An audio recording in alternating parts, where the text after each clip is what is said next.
Good evening. I've got a song here, and I turned the track way down, and I was just listening to the parts that I have on it so far.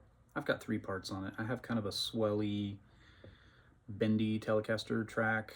I have a chorus, kind of chord arpeggiating thing happening, and then I have an electric doubling the hook. And the hook is on dobro. There's dobro and acoustic stuff all over on this track, and I feel like I'm in more of a supporting role, but it's supposed to feel like a party. So there's kind of like a fine line with how tough I'm supposed to make it and how much of just like a good time. I was referenced Body Like a Back Road, Sam Hunt.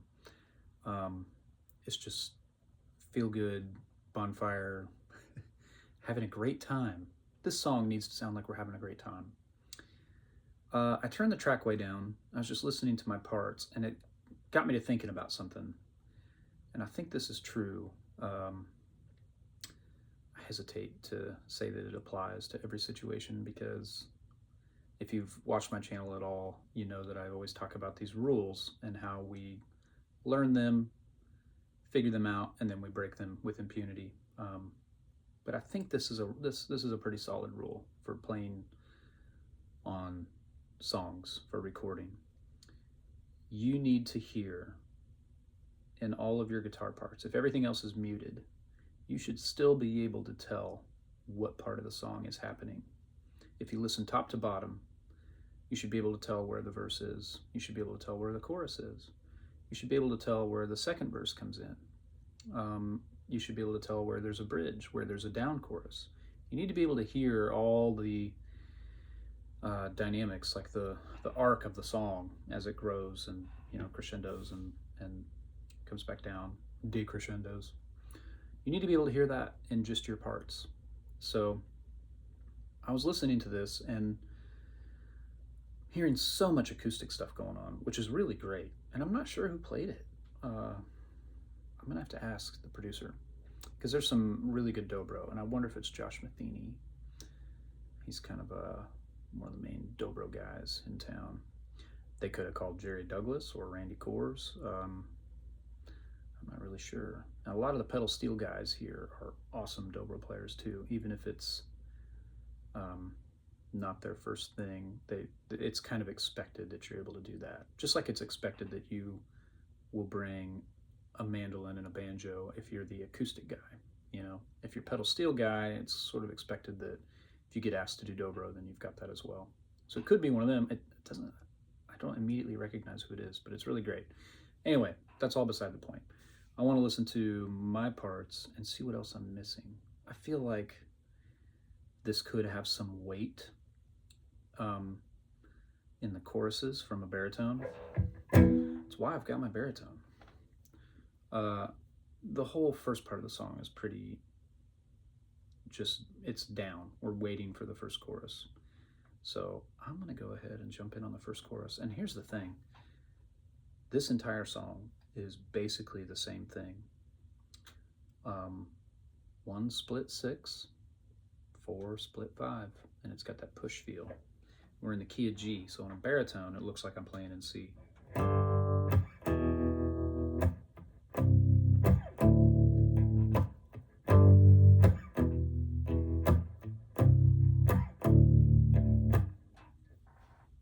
We've heard that before, right? This is a thing, but we're going to take it and help it to stand on its own 2 legs and to help give it an identity. And the vocal's really cool. The pocket and the phrasing in the vocal is very modern, very pop. But again, we're trying to create this like good time around a bonfire, hanging out with all our friends vibe. So I'm just going to jump in on the chorus and play some really simple baritone. And I'm going to try to maybe find a spot or two where there's some move that isn't just me marking the chord changes, right? We've talked about that a lot on this channel too. Like, what's the difference between just playing the chords of a song and then playing an actual part? Well, I want to find an actual part here.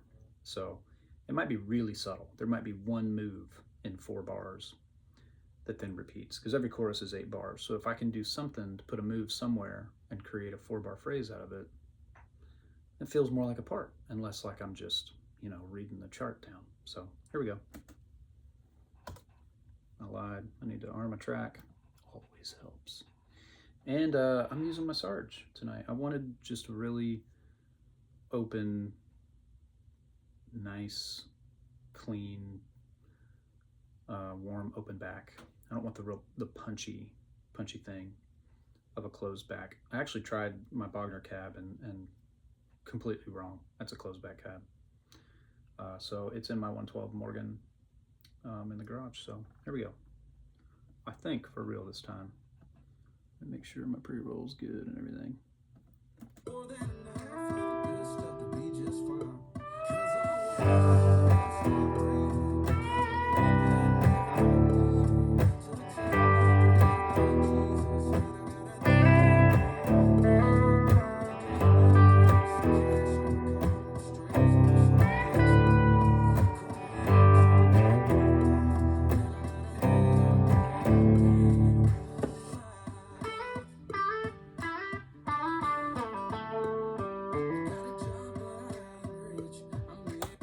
Cool. I might do that one more time, just because I fell into something in the back half of it. Like maybe the first two bars are just, and then the next phrase.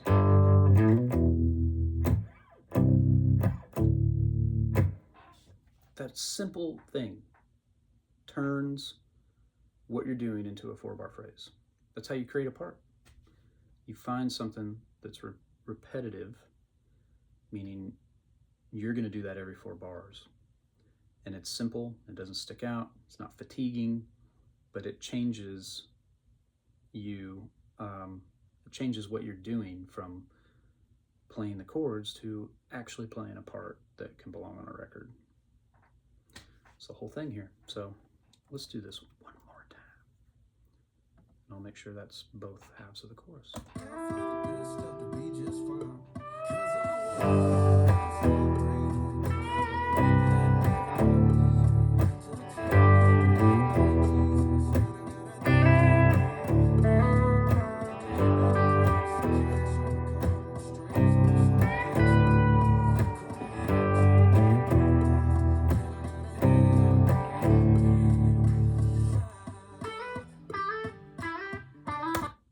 Cool. And that turn is super down. I think this comes back in the next chorus, and it's maybe a little bit bigger, maybe 10-15% heavier in the right hand. I don't know. We'll see. I've got the track turned way down, and I'm trying to create all the dynamics with the guitar, and so you're hearing my parts really well. Let me move this to another track, because I just realized by scrolling that I'm on the same track as one of my solo playlists. That's no good. All right, next chorus.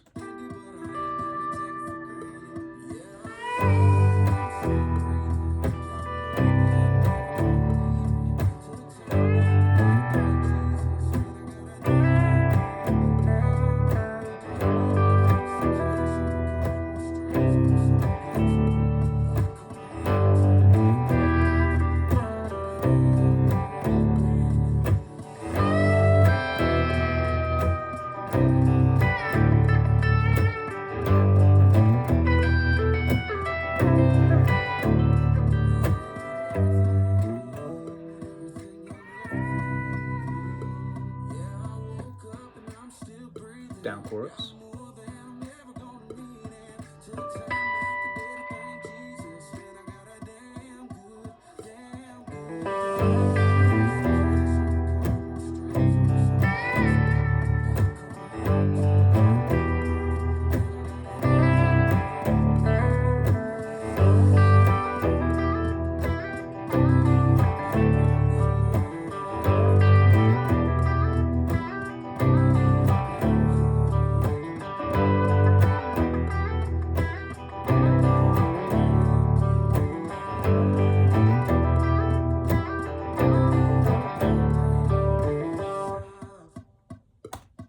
Cool. That's all it needs from baritone world, you know? So here's my chorus. I've got the one guitar on the one side, tremolo, arpeggio kind of guy. Man, I got a long pre-roll here.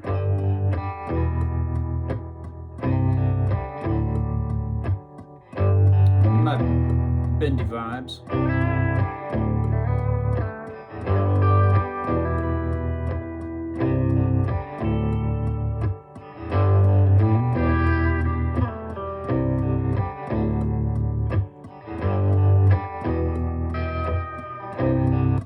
There's a solo. Obviously, the bendy vibes track and the solo are my old telly.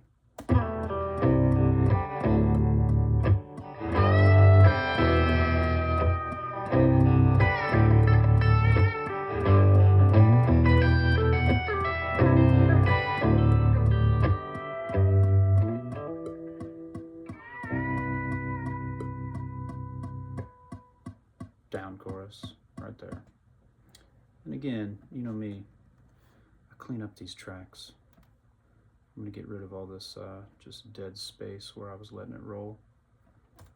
I don't hear a ton of buzz because I'm playing a humbucker guitar right now, but still, it's just professional courtesy I try to maintain. All right, well, let's call that track baritone. I don't really know how many more layers to put on this, to be honest.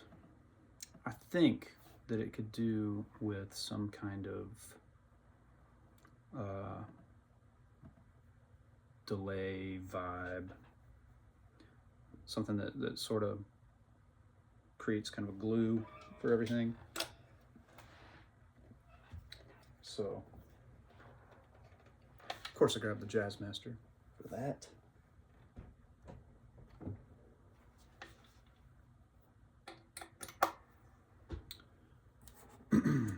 What key am I in? I'm in G.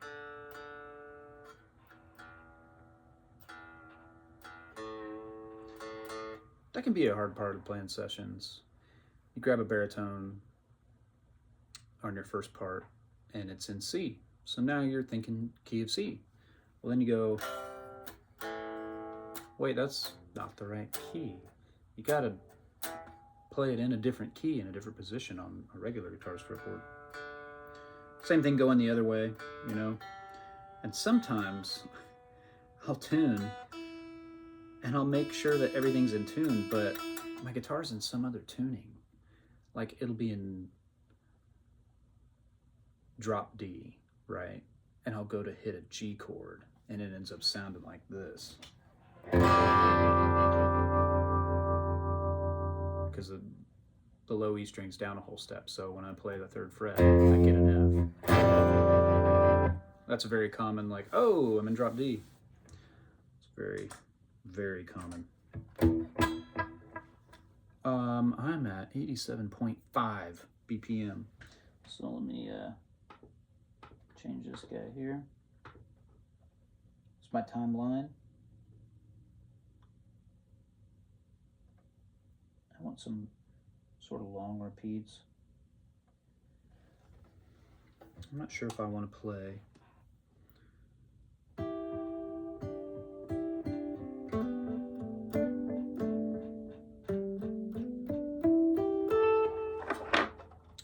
let's go dotted. I'm pulling cables off my desk. Let me change this to a dotted setting here.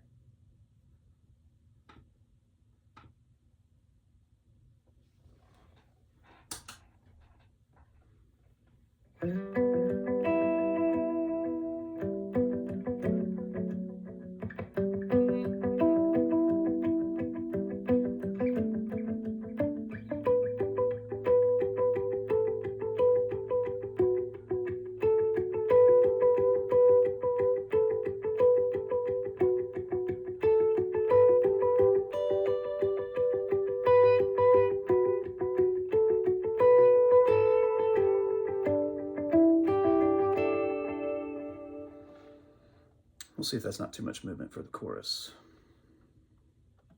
Let's audition.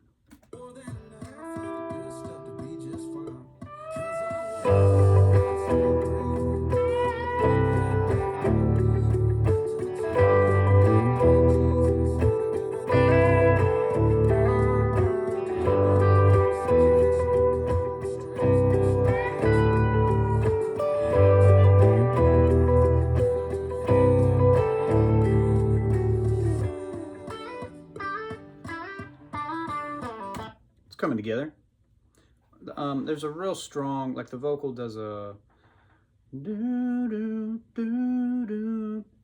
into the downbeat of bar 5. So I'm playing something that's not right on top of it, but that moves with it on the one sort of vibe track, which you can hear. There's a guitar going.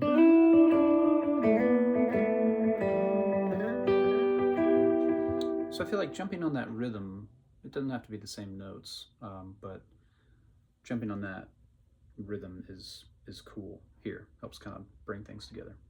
Let's try one more and see if we fall into something we like and want to put on the other choruses.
Okay, so I meant for that to be a swell, but on this pedal board, I don't have a real volume pedal. I have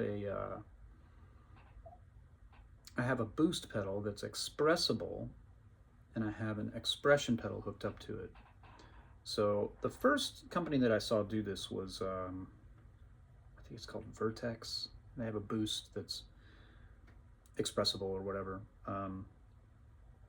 I liked that idea, but I wanted something that was a lot smaller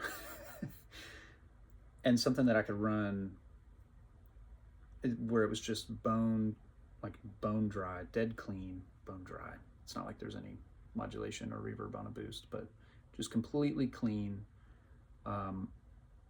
So XTS wired something up for me that's really cool, and it's a boost that it works like the Vertex. Like, you can set the boost to whatever you want it to, and then when you turn on the boost, it's expressible from 0 to that level of boost.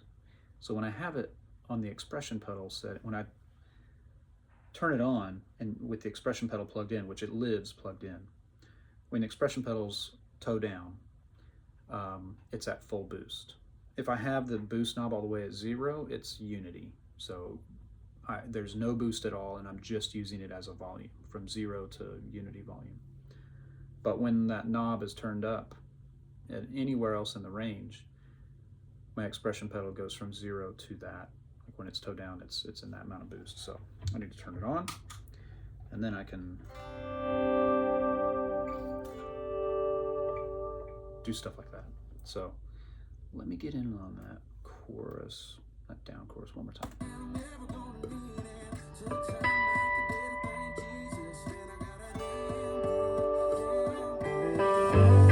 A little funky.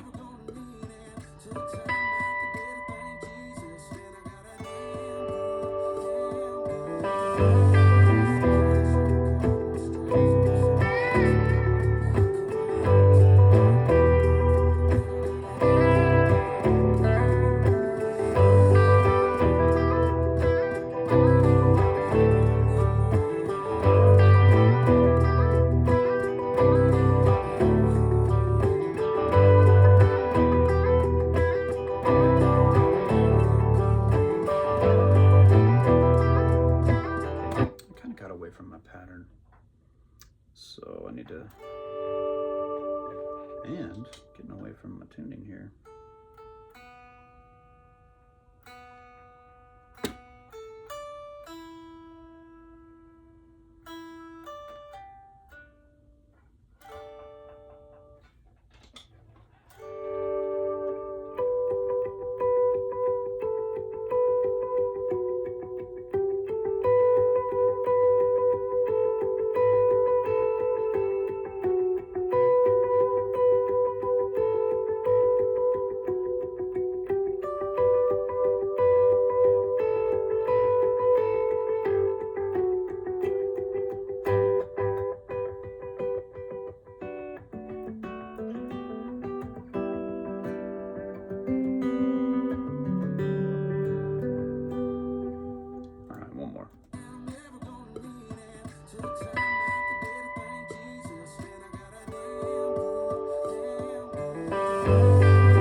So I think that's a production edit, and I'll probably go ahead and do it.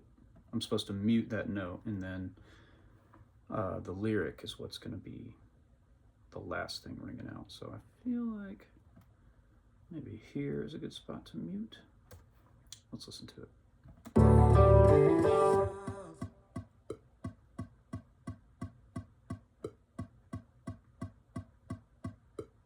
One more note.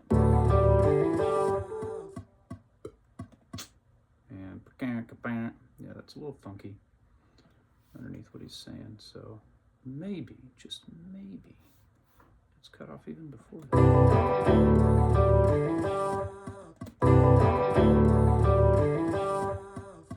Yeah, I like that. Let me listen to chorus one. I feel like there's something weird at the end of it. Let's listen halfway through.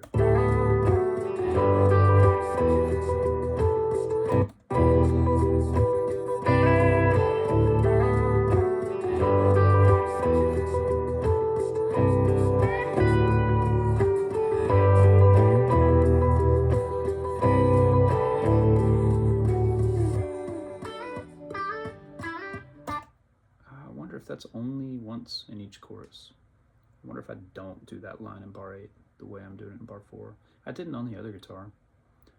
Let me try with chorus 1 again.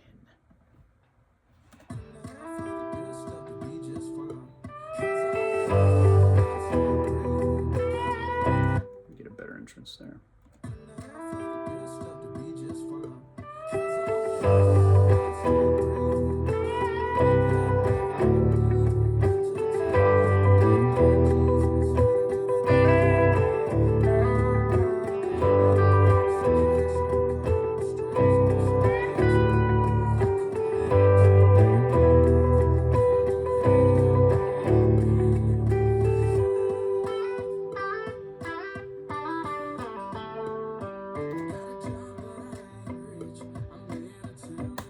I like that a lot better. That sort of just ties it all together for me. Let me clean up this little punch out I got out right before the verse, kind of muted verse thing I was doing. And now that I'm hearing this, it kind of feels like this could be a, I don't know if it needs to be a wah, but I feel like there needs to be a much darker sound that has this sort of delay and stuff around it that's just doing like, oh, I can't do volume swells. This is the downside of this board. I have one expression pedal running to this expressible boost, which acts as a volume. It's also running to my Mobius and my Strymon. So if I have anything that's expressible on those pedals, it's all the same pedal. So I can't set my wah and do volume swells with it, because it's going to also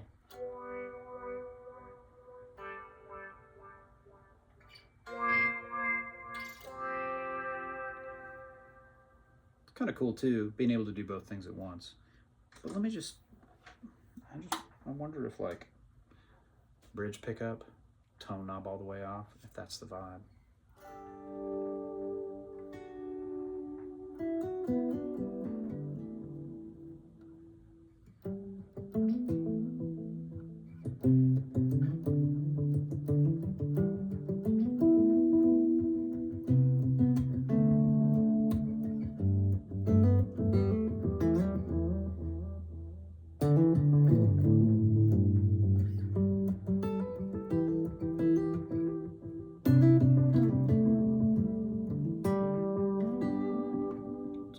Line to play with the chord, the bass note underneath. So that's the hook of the song. 3, 4, 1. If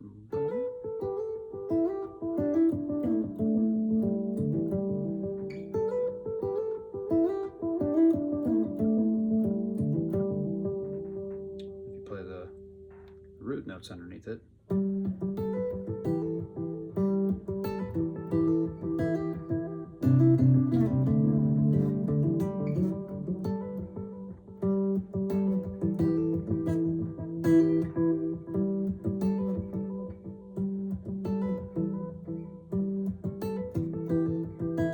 That's it.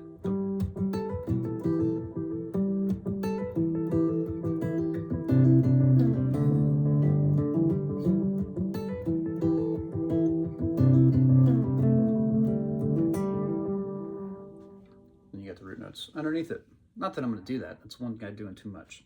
But sometimes it's fun to give yourself little challenges in the middle of tracking on something. So this track, I want more double A, I want more space around it.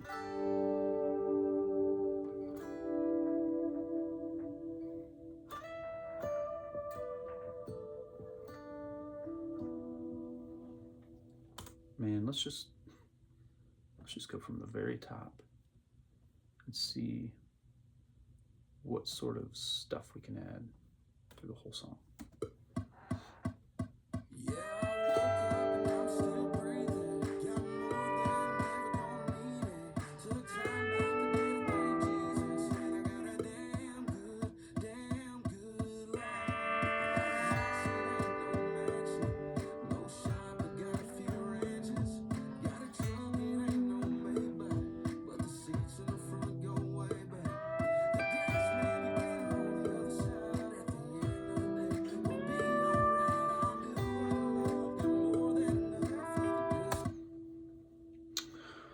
Not sure that that's right. There's so much acoustic, so much dobro and kind of, I don't know, down home bonfire thing, and I feel like I'm adding like Blade Runner kind of sounds to it, you know? Maybe without the movement, it could be cool. There could be just something that just sort of sneaks in, like.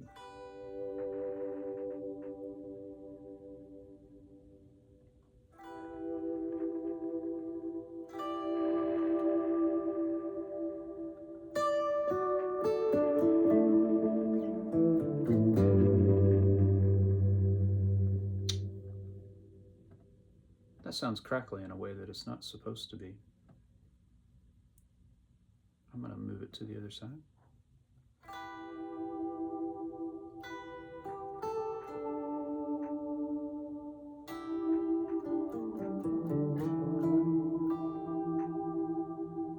Again, these are those bench, my workbench bookshelf speakers. And I had a little iPhone stand in front of it. Maybe that was rattling against it. I wonder if this one's blown. It might be. My buddy, Bobby Holland, is making monitors that are incredible, and I'm waiting on a set. So this is tiding me over. So I'm just kind of dealing with it.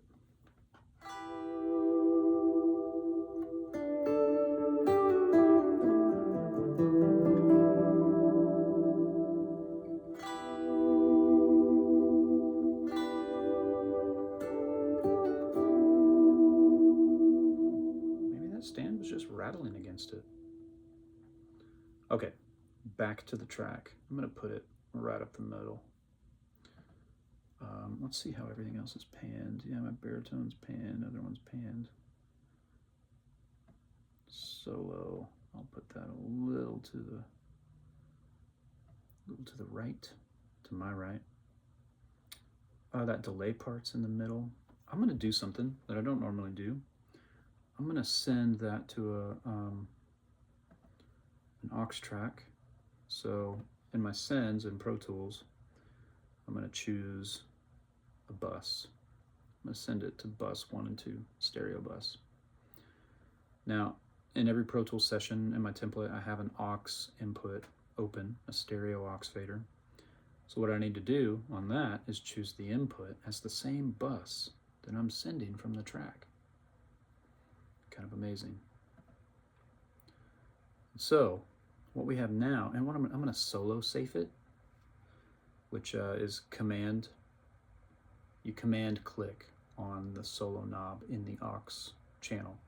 That way, when you solo the channel you're sending, you don't mute the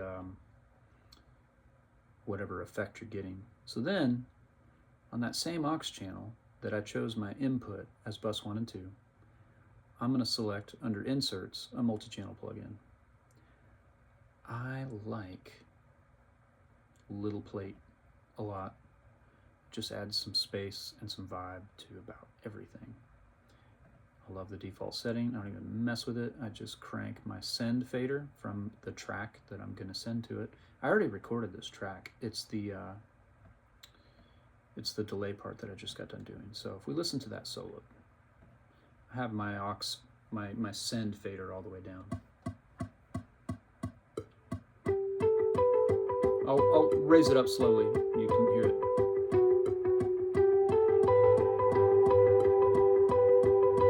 Pretty cool.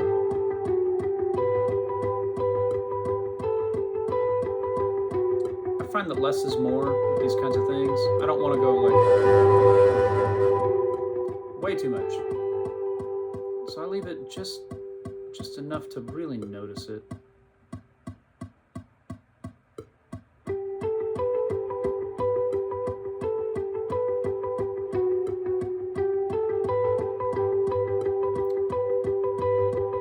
Got it at like -12. I'll leave it there.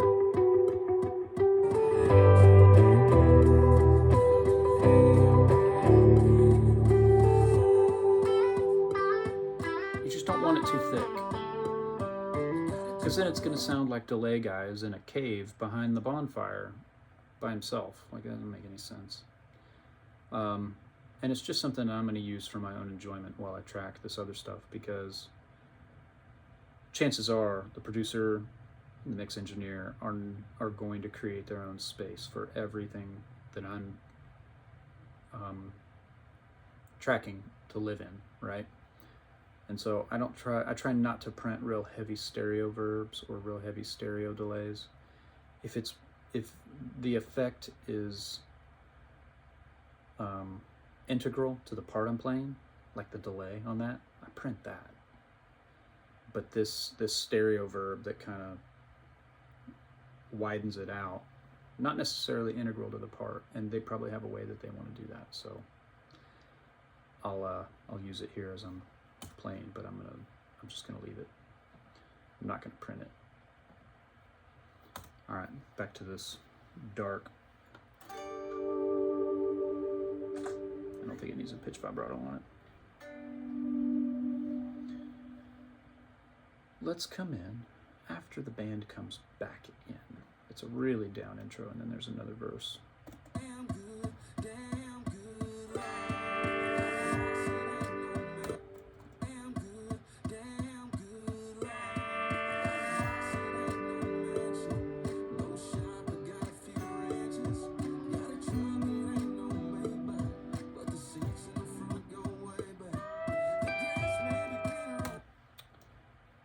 This doesn't need to happen at all before the first chorus, unless, I mean, there's so much dobro going on.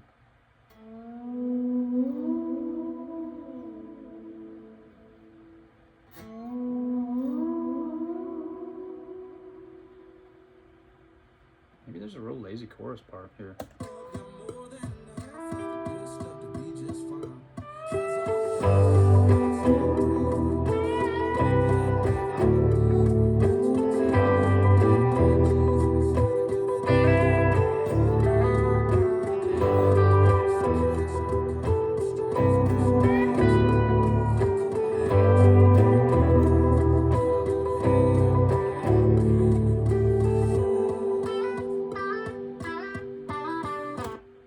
That's cool. Dang. Well, sorry, Dark Swells. You turned into a Dark Slide part.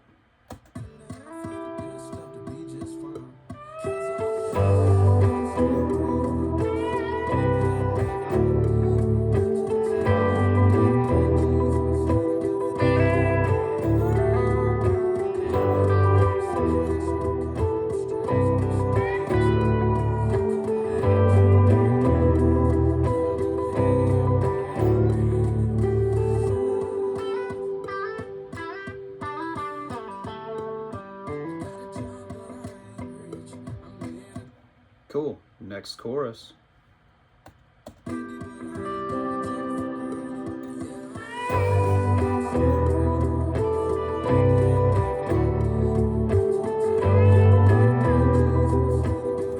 How about one more time?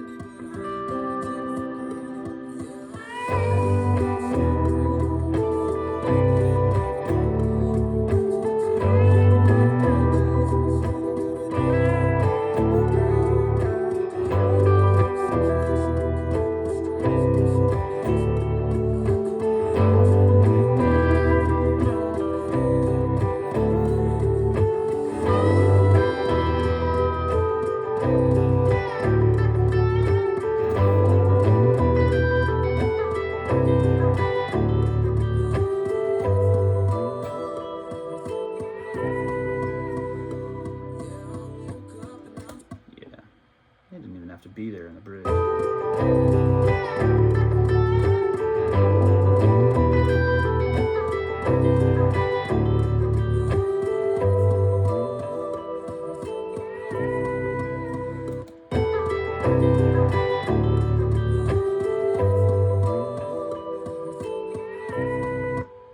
All right, back into the big chorus.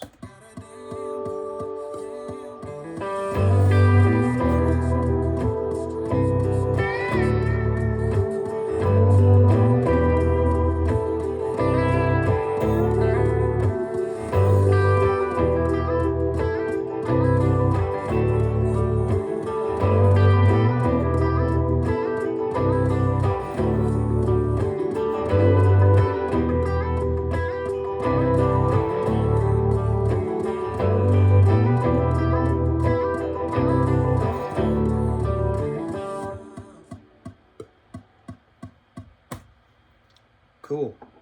It's dark, it's tucked back. It's not meant to be like super enunciated. It's not meant to stick out. It's not meant to conflict with anything else. It's just, you're going to hear something behind everything else that's moving, and it's sort of, to me, this is the goal anyway, is that it makes people lean in a little. Like, what? That's cool. What is that? Even subconsciously. So you have these sort of melodic things that are sort of dreamy and behind a, I don't know, kind of like a low pass filter. Like I've got, like I said, there's no, I'm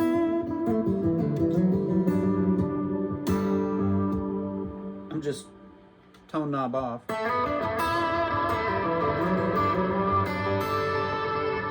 And if I had played that part wide open tone, it would have been,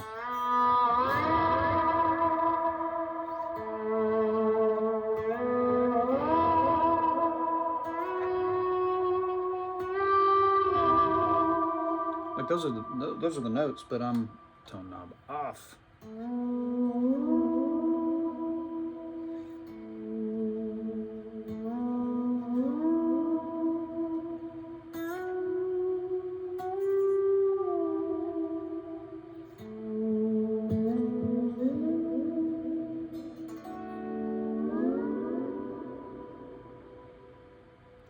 So I did that coming out of each chorus, and then halfway through the solo, it just happens twice. And I feel like the verb tail, you still hear it a little bit, so they'll probably see if that takes care of it. I just put a little fade. Yeah,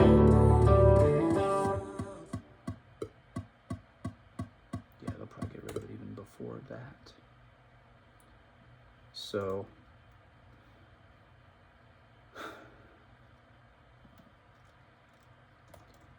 dark slide. It's what it is.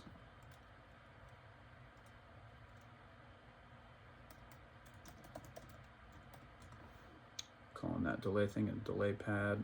The solo, I really like the solo. If he wants another one, I'm happy to give him one. Let's just listen to the solo section.